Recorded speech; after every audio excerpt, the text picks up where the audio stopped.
নমস্কার, সুস্বাগতম। আপনারা দেখছেন জুডো ধামাকার নতুন পর্ব। সাথে আছি আমি জুডো। পরের রাউন্ডে পৌঁছে গেছে আর্জেন্টিনা। ইজিপ্ট অসাধারণ খেলেছে, 2-0 গোলে তারা এগিয়েছিল।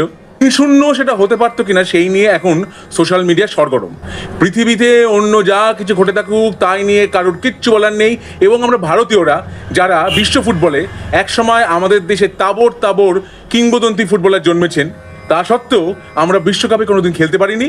এবং এখন যা ফুটবলের অবস্থা ভারতবর্ষে, তাতে যে ভবিষ্যতে কবে কোনোদিন আদৌ যোগ্যতা অর্জন করতে পারবো কিনা তা নিয়েও আমার ঘোরতর সন্দেহ আছে। এবং বাংলা থেকে আমাদের ভারতীয় ক্রিকেট দলে কোনো ক্রিকেটারকে নেওয়া হয় না।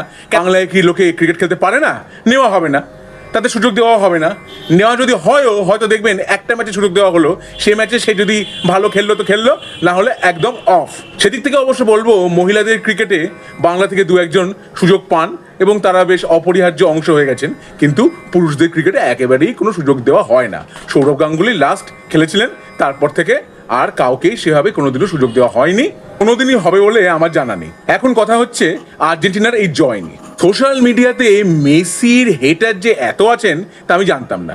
মেসি কালকে যে গোলটা করেছেন, হ্যাঁ শুরুতে তিনি কিন্তু পেনাল্টি মিস করেছেন। মিশরের একটি গোল বাতিল করা হয়েছে ভিএআর এর সাহায্যে। এইবার যারা ভিএআর এর সাহায্যে গোল বাতিল করা হয়েছে, ফিফা আর্জেন্টিনার পক্ষে খেলে ইত্যাদি ইত্যাদি বলে যাচ্ছেন। কেউ কেউ আবার অন্যান্য সব অ্যাঙ্গেল নিয়ে আসছেন, রাজনৈতিক ইত্যাদি প্রেক্ষাপট নিয়ে আসছেন। তারা কেন আনছেন সে কথা তারাই বলতে পারবেন। ভিএআর নিয়ে আপত্তি থাকলে ভিএআরটাই তাহলে উঠিয়ে দেওয়া হোক। যখন মেসি পরের যে গোলটি করলেন, সেই গোলটি নিয়ে কেউ কোনো কথা বলবে না। না, এছাড়া 79 মিনিটে রোমেরোর যে গোল, বা এক্সট্রা টাইমে 90+3 মিনিটে ফার্নান্ডেসের যে গোল, সেই গোলগুলি নিয়ে কিন্তু কোনো কথা কেউ বলছে না। হ্যান্ড অফ গড কিন্তু হয়েছিল 86 সালে মারাদোনার, সেটা মাথায় লেগে হেড হয়েছিল না, মারাদোনা হাতটাকে একটু লাগিয়েছিলেন ফুটবলে, সেটা নিয়ে অনেক বিতর্ক আছে। কিন্তু তারপরে ইংরেজদের প্রত্যেকটি খেলোয়াড়কে কাটিয়ে মারাদোনা যে গোলটা করেছিলেন, বাঘের মতো দৌড়ে, চিতাবাঘের মতো দৌড়ে, অনেকে আবার বলেন হরিণের মতো দৌড়ে, যা হোক, সেই গোলটি ইতিহাসে একটি অমর হয়ে আছে গোল। মেসি সর্বকালের অন্যতম শ্রেষ্ঠ ফুটবল খেলোয়াড়। ভিএআর যে দেওয়া হয়নি, মোস্তাফা জিকোর যে গোলটি, যেটি হলে হয়তো 3-0 এগিয়ে যেত, আবার 3-3 সম্ভবত হতো যদি মেসিরা গোলটা তখনও শোধ করতেন, তাহলে হয়তো পেনাল্টি শুটআউট হতো।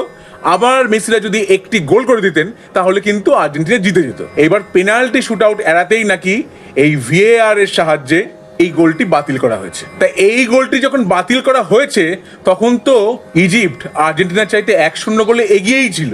সেইটা বাতিল করলে আলাদা কি করে পেনাল্টি শুটআউট থেকে রক্ষা পাওয়া যেত, সে ব্যাপারটা আমার মাথায় ঢুকছে না। আমাদের বরঞ্চ ভাবা উচিত কিভাবে আমাদের দেশ ভারতবর্ষ বিশ্বকাপে ফুটবল খেলার যোগ্যতা অর্জন করতে পারে।